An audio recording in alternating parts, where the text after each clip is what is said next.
testing by looking at some specific tests that are used in educational and other settings. And we'll start with a look at intelligence testing, or IQ testing. IQ tests, what are they used for? Well, for school purposes, they're used for special education classification. For example, a learning disability is established with IQ testing, and also looking at a cognitive impairment, or a cognitive disability is also established through an intelligence test score. Courts may order intelligence testing to see if someone is competent, which means that they can understand the charges that are against them and they can participate in their own defense. In medical settings, one might use a test like this to get a sense of what cognitive functioning has been lost after a stroke, or with advancing Alzheimer's, for example. Certain types of jobs might require information about cognitive ability. These tests are fairly stable. They're more, the results you get are more variable with infants and young children. Originally it was thought that IQ declined as you got older, but the latest evidence is that it increases into middle age, then levels off as very slowly as you get older, and without really a noticeable decline until people are very elderly. It is thought that your mental activity, your health, your continuing education are important variables in whether intelligence levels off or not. As to the question of what do they measure, that's kind of based on theories of what intelligence is, and I think that that could be a question that you could ask anybody. I think people have their own personal theories of intelligence. This leads to a website that shows kind of the development of different theories of intelligence. Let's see if I can link to this. I'll put the link up, and if you have an interest, you can go here and you can look at some of the classic theories of intelligence. For example, Gardner's theories of multiple intelligence, Wechsler's theories, some more recent ones, Thurstone's. This is a really good site for just getting a comparison of what different people thought intelligence was. And the definition of what that entails has really evolved over the years. For example, Binet thought that it had to do with judgment, reasoning, comprehension. I would say most of these are a variation on that. Can you form concepts? Can you understand them? Can you use the learning that you've acquired to inhibit more instinctive responses? Can you think about different alternatives? And can you learn from your experience? Here are some more. There are all kinds of variations on the same theme. You can take your pick of definitions, but most would agree that intelligence has to do with the related capacities of learning from experience and adapting to one's environment. If you think of a person who lacks either one of these capacities, then you would pick out people that seem to lack intelligence. What's interesting, though, is that very few formal tests of intelligence really demand subjects to do either one of these things. I think it can be a hard thing to get at through measurement. The history of IQ testing, really originally it was intended for educational purposes. The first IQ tests were developed by Binet, and really the idea of it was to identify children who needed special education and also for classification purposes, like who should get vocational training, who should go on to higher education. And the way that they worked was that he would have items that he ranked according to difficulty, and the further you went in the test, the higher your score would be. And they were based on an estimate of mental age. He had sort of set tasks, say a vocabulary task. If you can identify simple vocabulary, then you have a lower mental age. If you can define advanced vocabulary words, that might be indication of a higher mental age. And then he calculated an IQ as a ratio between your mental age and your chronological age. So therefore, if somebody had an IQ where their derived mental age was equivalent to the chronological age, that would be a ratio of 1 to 1. So times 100, that would be an IQ of 100, which would be an index of their typical ability there. And that's why we still use 100 as an index score for IQ. It's really kind of based on this tradition, but they're not based on this formula anymore. Nowadays, they're normed referenced, so they're based on the average performance of a group, at a certain age, and then the individual comparison is found through tables. So these are examples. If your mental age was 8 and your chronological age was 10, you'd have an IQ of 80, and that would be considered below typical ability. If your mental age is higher than your chronological age, then your IQ is going to be above 100, and that would be considered more above average ability. And that's also why we call it IQ, because it stands for intelligence quotient, and it's based on, quotient is what you get when you divide something. Eventually, the Binet test found its way over to this country, and here's an example of some items from the 1916 Stanford Binet. These would be sample items for 12-year-olds. So part of it would be vocabulary, and you can see how they range from pretty simple words. What is an orange? And then if you manage to get further in the test, usually the way it works is that if you have a certain number wrong, that's called the ceiling, and that's where you stop. But if you don't reach the ceiling, you keep going in the test until you do reach the ceiling or get to the end of the test. So sportive, exaltation, theosophy.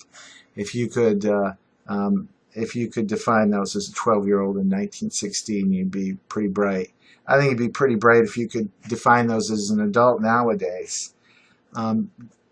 For interest, a theosophy is a religious philosophy or speculation about the nature of the soul based on mystical insight into the nature of God, which is, something that most 12-year-olds are pretty interested in. Now, if you look here, this would be a picture, and the task would be, what's going on in this picture? And you sort of grade the how much detail there was in the interpretation. This would be similarities, and there are a couple different ways to do this. You could say, well, which two of these things are similar, and which of these things, or you could say, which one doesn't fit, which one's different. That's kind of a tricky one. I guess you could say the cow's different because it's the only one that's a mammal. The teacher is these are all ways of getting information. The teacher's different because she's the only one that's alive. Grammar, this would be a task where you have to put the words in the right order to make a correct sentence. This is still a task that speech and language therapists use nowadays. All of these tasks have usually had some type of a working memory component. So this task might be, okay, I'm going to say some numbers, listen carefully, and when I'm through, say them right after me. So it's purely auditory task, nothing to look at. So 3, 1, 8, 7, 9. These are also used as a working memory task. The task might be, all right, I'm going to say these numbers, and then I want you to say it back to me only in reversed order. So if I say 3, 1, 8, 7, 9, I would be looking to you to say 9, 7, 8, 1, 3.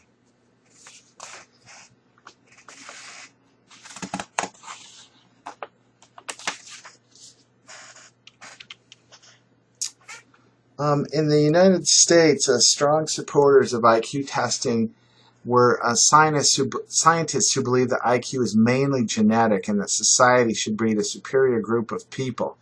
This is called eugenics. It's also called social Darwinism. And the history of testing in the United States is a little bit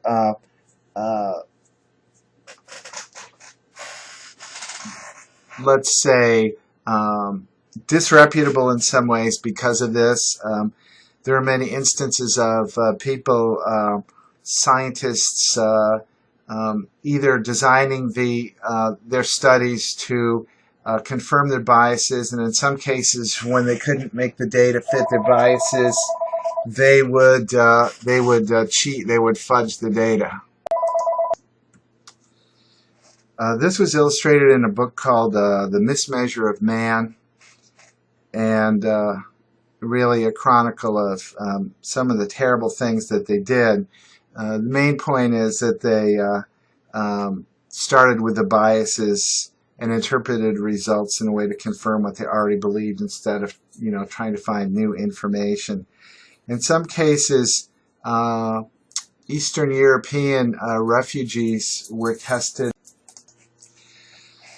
As I started to say, Eastern European refugees who were coming into this country were given IQ tests, and they were seen as inferior because they did poorly on the tests, and some of them were sent back to Europe, and they were caught in the Holocaust as a result. So that's a pretty shameful episode in the history of testing. Later on, in World War I and in World War II, they decided that they would like to be able to test soldiers to see what types of duties they would be the most suitable for. And this was a development, this was a test, IQ test called the Army Alpha test, which it says here is a test for literates. And then over on this side is the Army Beta test, which says it's a test for illiterates and foreign language speakers. Now this particular test later on was developed into the Wechsler the Wechsler intelligence scale, because they realized that, well, both types of intelligence might really be relevant to understanding how people think. So this was a test that was less reliant on just language and vocabulary skills. It contained verbal and performance subtests, so it kind of combined aspects of the Army Alpha and the Army Beta. The performance was compared to same-age peers, and it was designed. It was widely used test for adults, children, and preschoolers. Different forms of the test, and this has really become the standard IQ test that most psychologists use and understand nowadays. This is kind of what the test kit would look like. You have plastic blocks here that you put together to match designs. There are story cards that you put in order, puzzle pieces, and then there are verbal questions like vocabulary questions and things like that.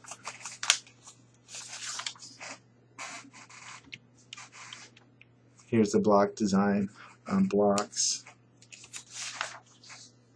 Another aspect of it is some nonverbal tasks. This is a visual analogies task, and this is considered to be one of the less culturally biased types of tasks you can give. they find that people all over the world tend to get similar results with this test. So what you do is you look at a pattern, and then you have to decide over here which one of these designs would complete this sequence or this pattern. And the answer is B, because you can see that each one rotates.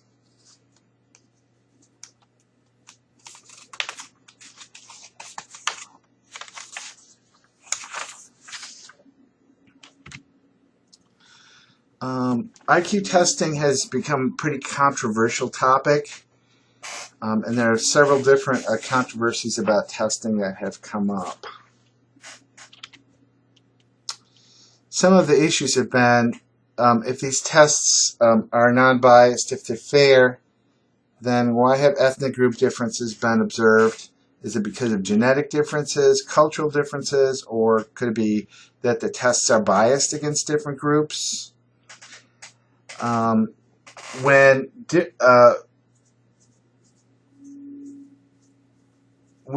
different groups are tested with IQ tests, it has been found that African American, Hispanic, and Native Americans have traditionally scored lower on IQ tests than European Americans and Asian Americans. And many attempts to reconcile why these differences happen. Like I said, some attribute them to test bias. Others cite the impact of poverty and other cultural factors, environmental types of factors. And others have asserted that there's a genetic difference between groups that explains the difference, which kind of goes back to the sort of the social Darwinist point of view. And this is an important issue because a lot of times social Darwinists will use these differences as evidence that some groups are just naturally superior to other groups, and some groups are naturally inferior. And if they're inferior, well, you can't expect as much of them, and you can't really, because the reasoning goes because they're genetically inferior, it doesn't do any good to give them special education or Head Start or compensatory types of things because they're just not quite as bright as other groups. And that's what a lot of the controversy has been about is that true or not? So the question is IQ innate or acquired? There have been a lot of studies of heritability that have estimated that maybe between 50% and 72% of the variability in intelligence is due to genetics. A lot of this evidence comes from twin studies, and these are this is a situation where you have identical twins and have been adopted out to two different families. So the idea is, well, they have different environments, and so the only thing they have in common is their genetics.